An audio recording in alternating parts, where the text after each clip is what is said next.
सोचें, अगर जमीन का एक बहुत बड़ा हिस्सा टूट कर समंदर में गिर जाए और 100 फीट ऊंची लहरें पूरे शहर को धो डालें, या एक सुपर वोल्केनो का धमाका पूरी दुनिया के टेम्परेचर को इतना गिरा दे कि हम एक नई आइस एज पर चले जाएं, या फिर कोई एस्टेरॉयड जमीन पर आ टकराए और अर्थ से जिंदगी खत्म हो जाए।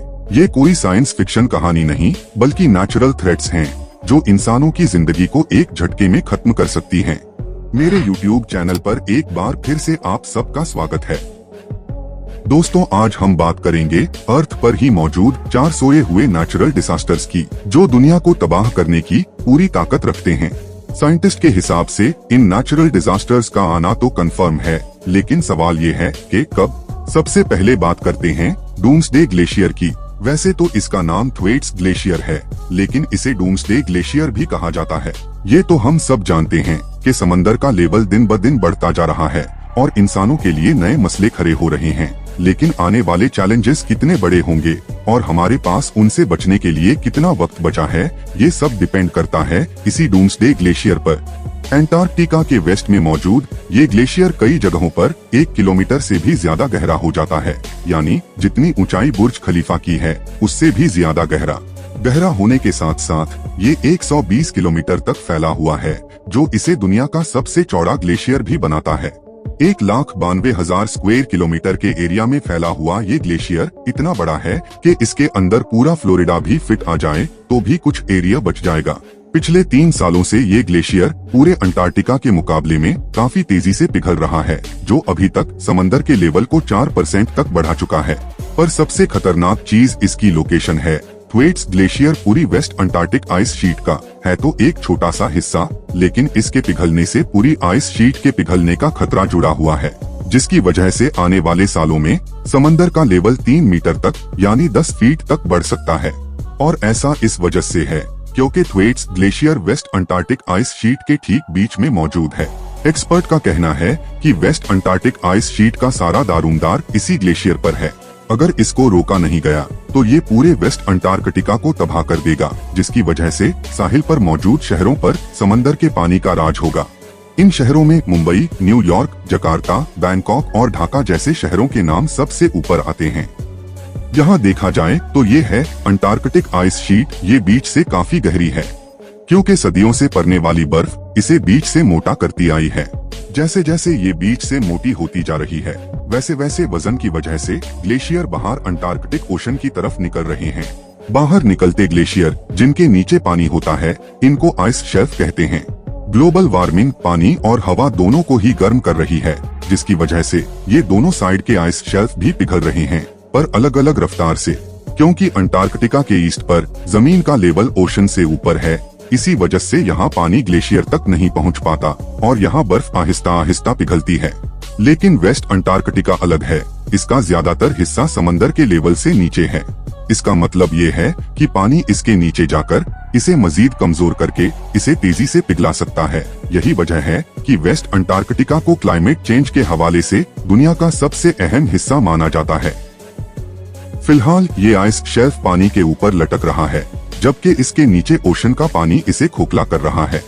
हर गुजरते साल इसके टुकड़े टूटकर ओशन में मिक्स हो जाते हैं और ओशन का पानी इसे मजीद नीचे से खोखला करता जा रहा है। 1992 से लेकर अभी तक की बात की जाए तो इस दौरान ओशन का पानी इसे 14 किलोमीटर अंदर तक खोखला कर चुका है। अगर इसी स्पीड से मामला चलता रहा तो बहुत जल्द ये पूरा ग्लेशियर टूटकर अंटार्कटिक ओशन में गिर जाएगा। थ्वेट्स ग्लेशियर जो पिछले 30 सालों में पहले ही समंदर का लेवल 4% तक बढ़ा चुका है, पूरा पिघलने की सूरत में ये तमाम ओशियंस का लेवल आधे मीटर तक बढ़ा देगा। ये वक्त शायद ज्यादा दूर नहीं, क्योंकि रिसर्चर्स डूम्सडे ग्लेशियर में पहले ही एक बहुत बड़ा क्रैक ढूंढ चुके हैं, जिसे रोकना अब किसी के बस की बात नहीं। सवाल ये नहीं कि डूम्सडे ग्लेशियर टूटेगा या नहीं, बल्कि सवाल है कि कब। और जैसा कि आपने पहले जाना कि ये चीज एक बहुत बड़ी तबाही को दावत दे सकती है। वेस्ट अंटार्कटिक आइस शीट, इसमें कोई शक नहीं कि ऐसा होने के बाद इस आइस शीट में भी मेल्टिंग का प्रोसेस ट्रिगर हो जाए, जो ओशन के लेवल को 3 मीटर तक बढ़ा देगा। ऐसा होने की सूरत में कोस्टल सिटीज को अचानक खाली करना पड़ेगा।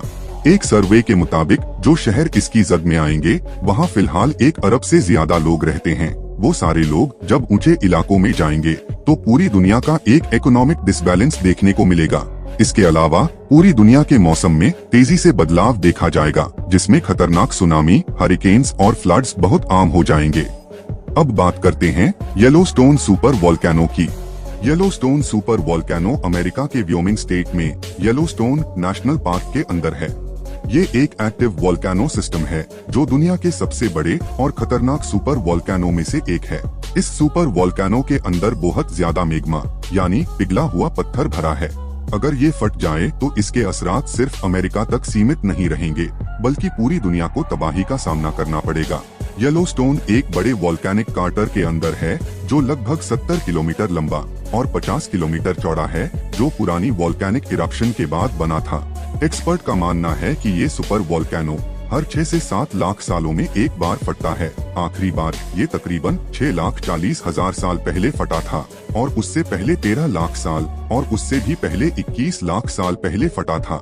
इसके पास्ट रिकॉर्ड को देखते हुए ये कहना गलत नहीं होगा कि येलोस्टोन सुपर वोल्केनो अगले 60,000 सालों में किसी भी वक्त फट सकता है। अगर येलोस्टोन सुपर वोल्केनो फटता है तो इसका असर पूरी दुनिया पर होगा। ये अपने 1000 किलोमीटर के रेडियस में मौजूद किसी भी शहर को एक झटके में तबाह कर देगा।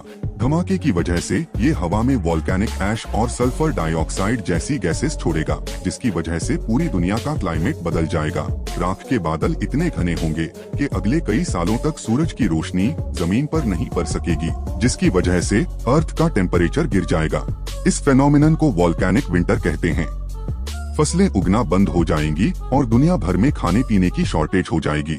जो लोग बच भी गए वो बीमारियों से जूझते फिरेंगे। एटमॉस्फेयर में सल्फर डाइऑक्साइड होने की वजह से बारिश पानी की सूरत में नहीं बल्कि तेजाब की सूरत में होगी। रिपोर्ट्स के मुताबिक येलोस्टोन अगर आज ही फट जाए तो दुनिया की कम से कम 70% पॉपुलेशन खत्म हो सकती है। अब बारी आती है कुम्ब्रे वेहा वोल्केनो की। अफ्रीका के नॉर्थ वेस्ट कोस्ट से 700 मील दूर स्पेन के कैनरी आइलैंड्स है। यहाँ पर लापल्मा नामी ये आइलैंड 40 लाख साल पहले कुम्ब्रे वेहा वोल्केनो की वजह से वजूद में आया था। ये वोल्केनो आज भी एक्टिव है और दुनिया के लिए एक बहुत बड़ा खतरा बन सकता है। पिछले 60 सालों के दौरान यहाँ वोल्केनिक इरप्शंस ने इस आइलैंड पर एक फॉल्ट लाइन यानी एक क्रैक बना दिया है, जिसको गूगल अर्थ पर भी देखा जा सकता है। ये क्रैक्स समंदर से 6000 फीट ऊपर मौजूद है। साइंटिस्ट का कहना है कि अगर एक बड़ी एरप्शन हुई तो लावा निकलने से जो नुकसान होगा वो तो एक तरफ, लेकिन आइलैंड का एक बड़ा हिस्सा समुद्र में गिर सकता है। जियोलॉजिस्ट का मानना है कि फॉल्ट लाइन पूरी तरह क्रैक होने की सूरत में लगभग 500 अरब टन वजनी पत्थर 250 किलोमीटर पर आर की स्पीड से स्लाइड करते हुए समंदर में गिरेंगे। इस लैंडस्लाइड की वजह से करीब 1 किलोमीटर तक समंदर का पानी उछल कर गिरेगा, जिससे शुरू होगा सुनामी का एक ऐसा सिलसिला जो दुनिया के कोने कोने तक अपना असर छोड़ेगा। एक्सपर्ट ने इसे मेगा सुनामी का नाम दिया है। ये लहरें समंदर की हर डायरेक्शन में 4000 मील तक ट्रैवल करेंगी, जिसमें यूरोप, अमेरिका और अफ्रीका बुरी तरह मुतासिर होंगे। 100 फीट से भी ऊंची लहरें समंदर तो समंदर बल्कि कोस्टल सिटीज में भी काफी अंदर तक सारा निजाम धर्म भरम कर देंगी। लापल्मा का वोल्केनो एक टाइम बम है जो कभी भी फट सकता है और इसका असर सिर्फ कैनरी आइलैंड्स तक नहीं रहेगा बल्कि पूरी दुनिया ही इसका शिकार बन सकती है। पर क्योंकि इस लैंडस्लाइड का झुकाव वेस्ट की तरफ है तो ऐसा समझा जा रहा है कि अमेरिका का ईस्ट कोस्ट जहां मायामी और ऑरलैंडो है वहां इसका असर सबसे ज्यादा होगा। और अगर वक्त पर शहर खाली नहीं हुए तो सुनामी लाखों जाने ले सकता है। अब बात करते हैं चौथे और आखिरी नेचुरल डिजास्टर की। कल्पना करो आसमान में एक रोशनी का गोला तेज रफ्तार से धरती की तरफ आ रहा है और अगर ये एस्टेरॉयड धरती से टकरा गया तो दुनिया का क्या होगा। एस्टेरॉयड्स छोटे छोटे पत्थर नहीं होते बल्कि ये चांद और प्लैनेट के साइज के भी हो सकते हैं। अगर 10 किलोमीटर के साइज का एक एस्टेरॉयड जमीन से टकरा जाए तो इसका इम्पैक्ट 100 मिलियन मेगाटन के न्यूक्लियर बम के बराबर होगा। मतलब एक पल में ही पूरी सिविलाइजेशन का खात्मा हो जाएगा। जिस जगह एस्टेरॉयड गिरेगा वहाँ काफी तेज और गर्म हवा का प्रेशर होगा और सब कुछ एक पल में ही जलकर राख हो जाएगा। और अगर ये समंदर में गिरा तो 2 से 5 किलोमीटर लंबी सुनामी उठ सकती है जो आधी से ज्यादा दुनिया को तो वैसे ही डुबा देगा। और अगर जमीन पर गिरा तो 20 से 25 हजार किलोमीटर के रेडियस में सब कुछ जलाकर राख कर देगा।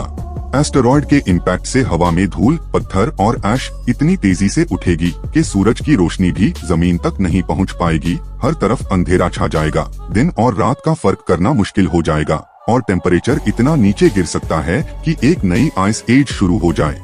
करीब 65 मिलियन साल पहले एक छोटा एस्टेरॉयड मेक्सिको के चिकसुलप क्रेटर में गिरा था, जिससे डायनासोर्स का आखिरी वक्त शुरू हो गया था।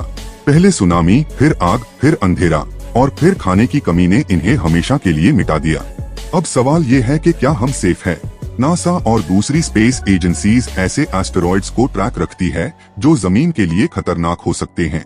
डार्ट मिशन जैसे प्रोजेक्ट्स भी चल रहे हैं जो फ्यूचर में किसी एस्टेरॉयड का रुख बदलने के लिए यूज हो सकते हैं। लेकिन अगर कोई बड़ा एस्टेरॉयड आ रहा हो तो क्या हम सच में बच सकते हैं? उम्मीद है कि ये वीडियो आपको पसंद आई होगी। वीडियो पसंद आई हो तो वीडियो को लाइक और चैनल को सब्सक्राइब करके बेल आइकन को दबा देना।